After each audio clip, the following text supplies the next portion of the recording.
안녕하세요. 뱀파이어로 철학하기 세 번째 시간을 강의할 박이라라고 합니다. 지난 시간까지 뱀파이어에 대한 방대한 역사와 배경, 그리고 그들의 외형적 특징과 속성에 대해서 알아봤는데요. 오늘은 구체적인 한 작품을 통해서 뱀파이어에 대한 생각을 좀 더 깊이 해보려고 합니다. 우리가 오늘 함께 이야기를 나눌 작품은 여러분 PPT에서 보이다시피 뱀파이어와의 인터뷰라는 작품입니다. 네, 이 작품은 앤 라이스라는 미국의 이제 소설가에 의해서 먼저 원작이 만들어졌고요. 앤 라이스에 대해서 짧게 소개를 하자면 1941년 미국 뉴올리언스의 태생입니다. 샌프란시스코에서 문학 전공을 한 앤 라이스는 1961년도에 스탠 라이스라는 시인이자 화가와 함께 결혼을 합니다. 그리고 슬아에 딸 하나를 두게 되죠. 그런데 공부를 하던 도중에 미셸이라는 딸이 6살이 안 됐을 때 백혈병으로 이제 사망에 이르게 됩니다.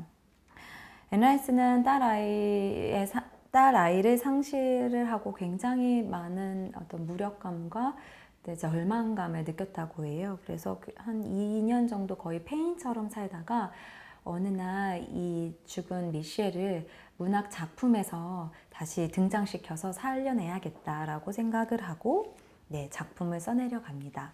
그게 바로 뱀파이어와의 인터뷰라는 소설이 만들어지게 된 배경입니다. 어린 딸의 죽음, 그것을 맞이한 어머니가 도대체 인간에겐 삶과 죽음이란 무엇이고 어떻게 이 삶을 또 책임지고 꾸려가야 되는지, 그럼 어차피 죽을 인생 어떻게 살아야 되는가, 이러한 여러 가지 철학적인 고민이 이 작품 안에 고스란히 이제 녹아져 있는데요. 1972년도에 이 작품을 썼지만 출판이 된 건 78년도였고요. 출판이 되고 나서 2년 만에 베스트셀러에 오르고 그 뒤에부터 12권까지 총 뱀파이어 연대기 12부작을 내놓게 됩니다. 앤 라이스의 작품은 환상문학과 고딕품의 형식으로 섬세하고 탐미적인 문체를 갖고 있다고 굉장히 평이 좋고요. 12작품 중에서는 1권인 뱀파이어와의 인터뷰가 가장 훌륭한 작품으로 꼽아져서 하버드에서도 철학 수업에서 이 작품을 가지고 다룰 정도라고 합니다. 이렇게 매력적인 작품을 할리우드에서 가만히 둘 리가 없죠. 그래서 영화하자는 제안이 있었고요. 그래서 앤 라이스가 직접 시나리오를 작업할 때 함께 했다고 합니다. 그래서 닐 조던 감독이 1994년도에 뱀파이어와의 인터뷰를 영화에서 제작을 했고요. 이 영화의 출연진들이 굉장히 쟁쟁한데요. 톰 크루즈, 브래드 피트, 안토니오 반데라스, 스티븐 레이, 크리스천 슬레이트, 커스틴 던스트까지 정말 훌륭한, 지금 들어도 너무나 유명한 배우들이죠. 그래서 다시 보시면 굉장히 젊은 모습의 배우들을 볼 수 있으실 겁니다. 이 작품은 67회 아카데미 시상식에서 여러 상을 받았는데 특히 대단했던 게 골든글러브 여우주연상을 커스틴 던스트가 받게 됩니다. 받았던 당시가 12살이었다고 합니다. 그러니까 전혀 이 브래드 피트나 톰 크루즈 앞에서도 전혀 밀리지 않았던 그러한 열연을 펼쳤다는 것을 보실 수 있겠습니다.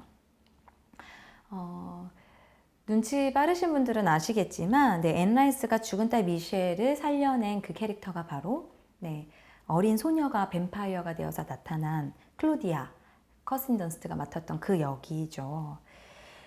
근데 아쉽게도 이 영화화된 뱀파이어와의 인터뷰는 청소년 관람 불가라서요. 여러분들이 좀 더 나이를 드시고 나이를 먹은 후에 보실 수 있을 것 같고요. 소설이 영화보다 훨씬 더 좋다는 말도 많습니다. 영화도 굉장히 훌륭하지만. 그래서 소설을 찾아보시는 것을 권장합니다.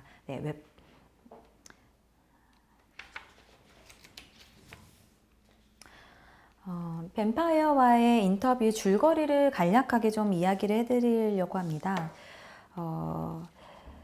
루이라는 사람은 뉴올리언스 저택에서 농장을 가진 유지였습니다. 하루는 사랑하는 부인이 아기를 낳다가 사생아를 낳게 되고 부인마저 죽게 됩니다.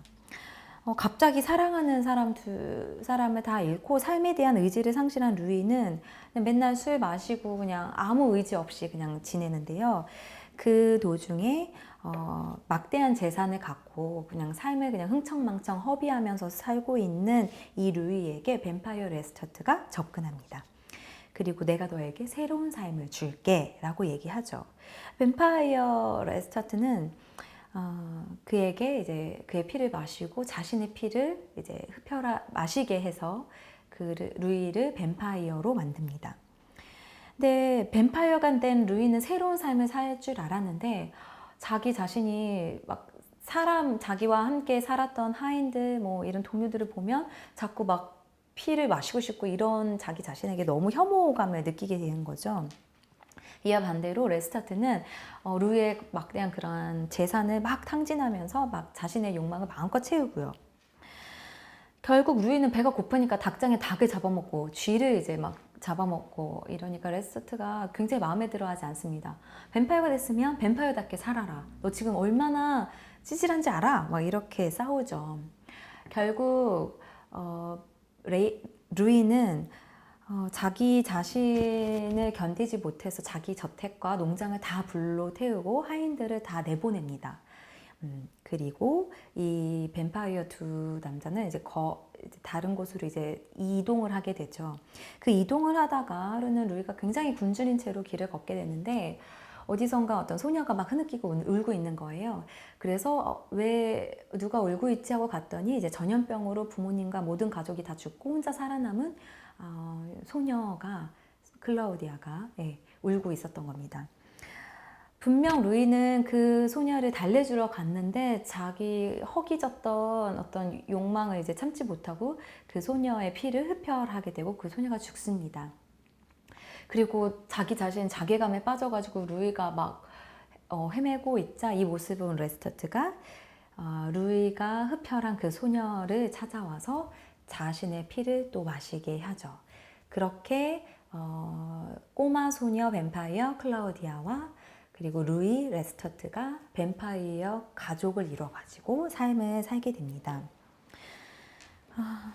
클라우디아가 생기면서 루이는 자기가 보살펴야 되는 어떤 대상이 생겼다는 거에 그래도 위안을 얻었긴 했지만 여전히 뱀파이어는 왜 존재해야 되는 거지? 내가 저지르는 이 악한 행동은 언제쯤 그만둘 수 있는 거지? 나의 마지막은 도대체 뭘까? 라는 질문을 계속했죠. 그리고 클라우디아는 신나게 이제 흡혈하고 마음껏 이제 그런 욕망을 마음껏 채우는 삶을 레스터트와 함께 즐기지만 어느 순간부터 왜 내 몸은 저 성숙한 여인들처럼 변하지 않는 거지? 나는 왜 언제까지나 이 인형 같은 그냥 애기 같은 이런 모습 그대로 살아야 되는 거지? 라는 어떤 의문을 갖게 됩니다. 그리고 그 두 의문과 분노를 이제 레스터트에게 풀게 되죠. 긴 줄거리였는데 좀 와 닿으셨는지 모르겠습니다. 오늘은 이 이야기 중에서 이제 뱀파이어와 거울의 관계를 좀 더 집중해서 보려고 하는데요. 뱀파이어를 다루는 많은 작품에서 거울은 마늘이나 십자가, 말뚝 이런 것과 함께 아주 흔히 등장하는 오브제였습니다. 거울은 뱀파이어가 일반적인 사람과는 다른 존재라는 것을 반증하는 그런 도구였던 거죠. 예를 들면 1931년도에 제작된 드라큘라는 브람 스토커의 소설 드라큘라를 충실하게 반영된 작품 중에 하나인데요. 이 작품에서 이런 장면이 있습니다. 트란실바니아의 고성에서 살던 드라큘라 백작이 저기 보이시죠? 백작이 부동산 중개인 하커시에게 저택을 구입해서 이제 트란실바니아에서 영국으로 가요.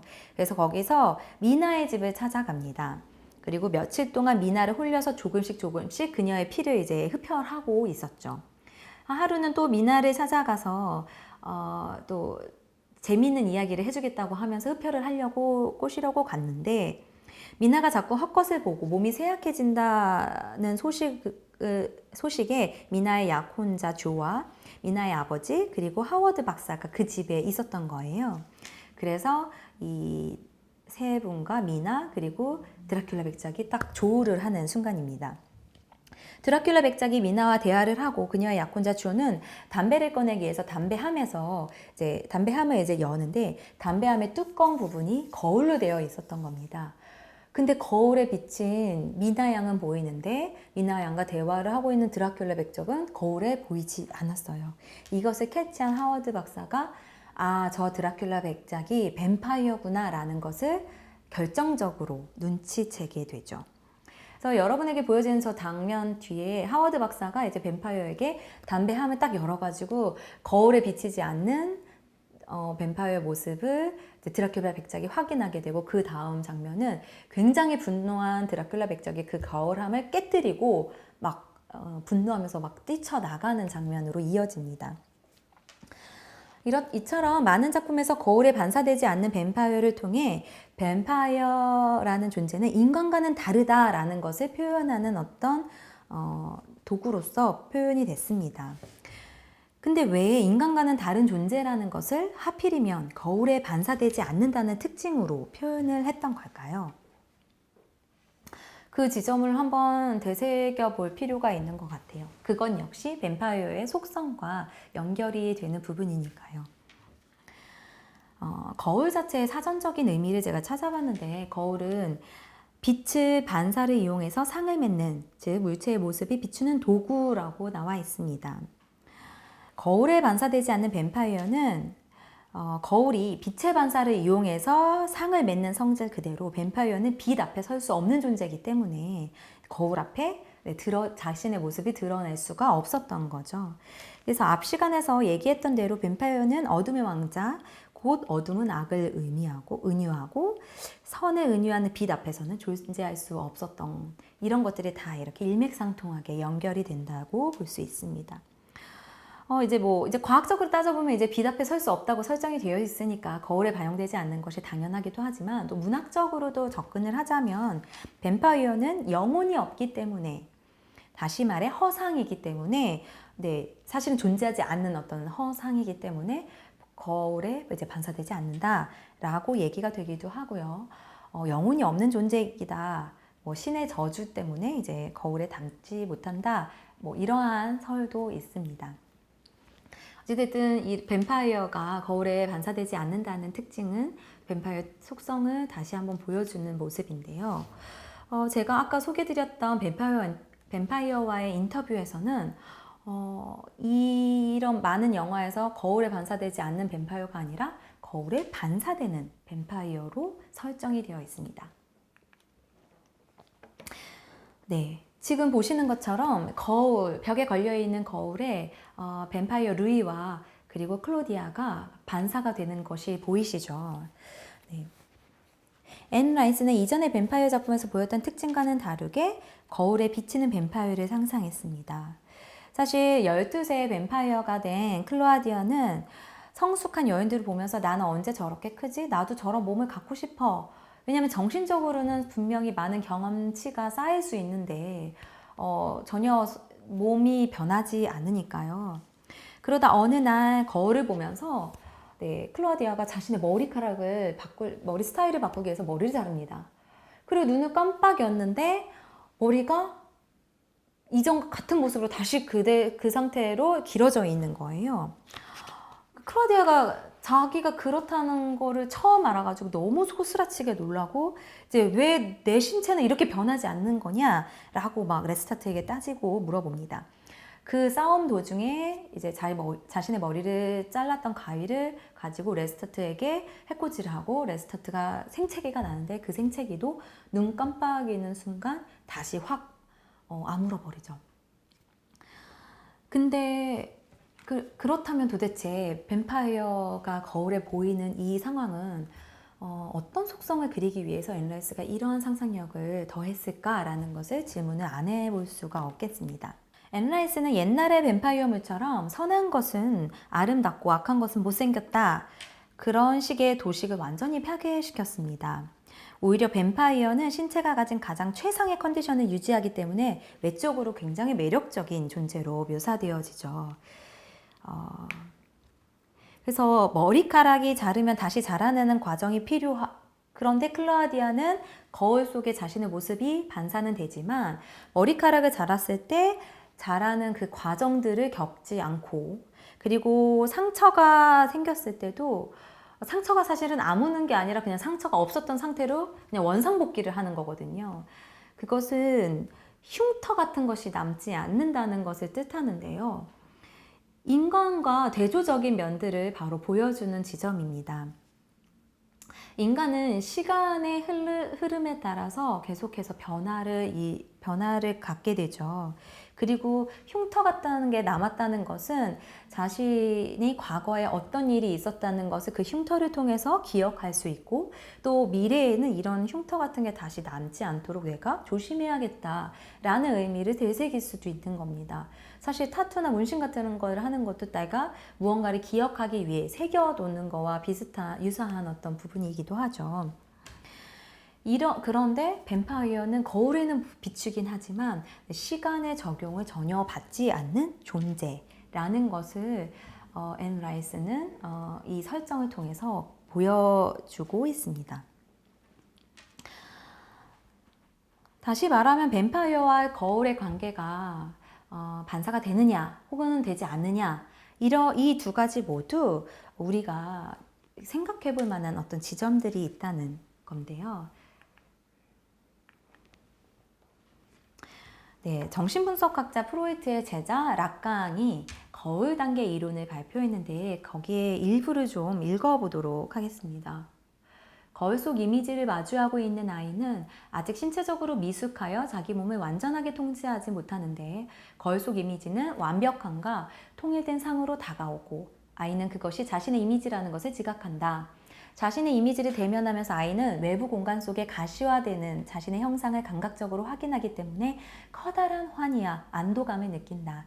그러면서 아이는 완벽한 모습으로 거울 속에 비친 자신의 형상에 도취하는데, 이는 나르시시즘의 최초 순간이기도 하다.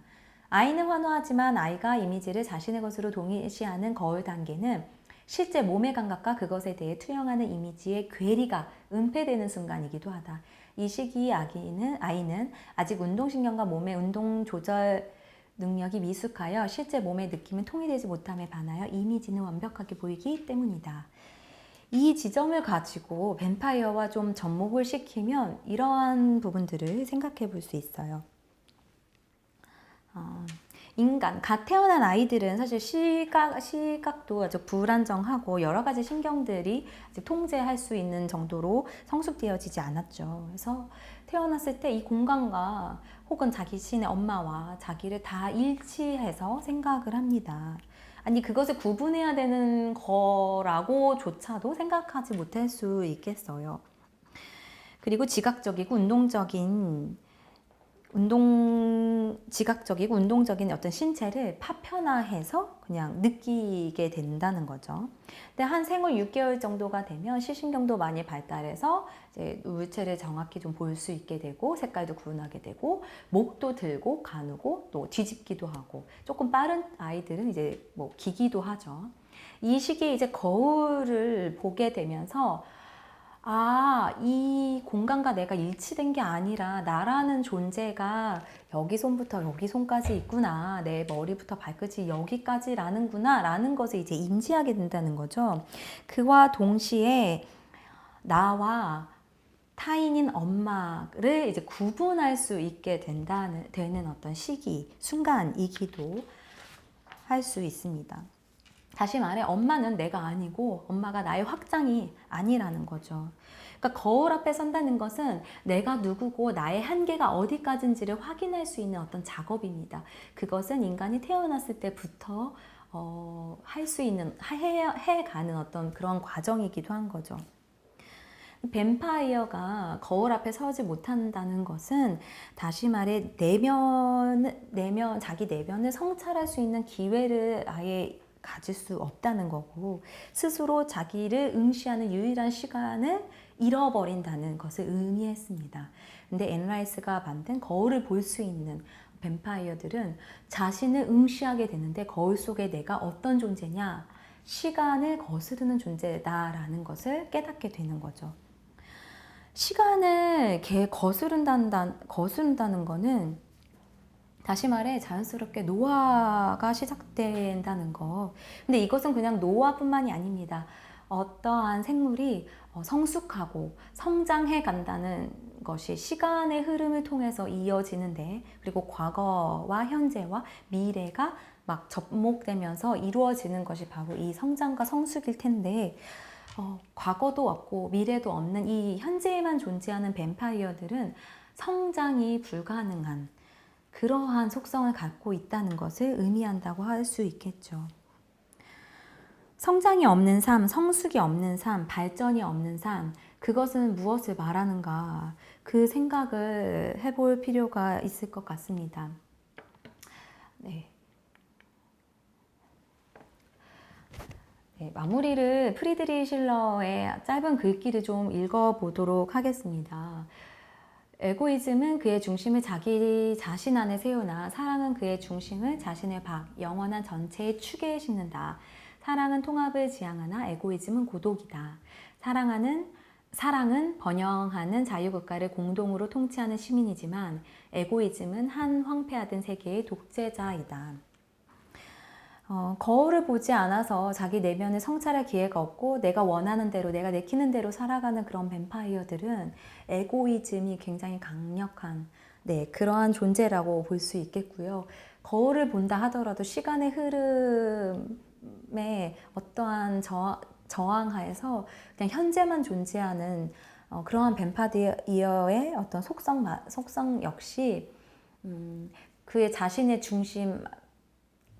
중심이 자기 안에 있는 어떠한 고독함을 느낄 수밖에 없는 존재인 것 같습니다. 왜 수많은 뱀파이어들이 황폐화된 고성에서 홀로 살아가는지, 그러한 특징이 이 글귀를 보셨던 분들은 좀 이해가 되실 거라고 생각합니다. 그렇다면 왜 이렇게 고성에서 계속 살아가지 않고 자꾸 도시로 혹은 연인을 찾아, 친구를 찾아 나오는지 뱀파이어들이 다음 시간에 또 알아보도록 하겠습니다. 네, 수고 많으셨습니다. 감사합니다.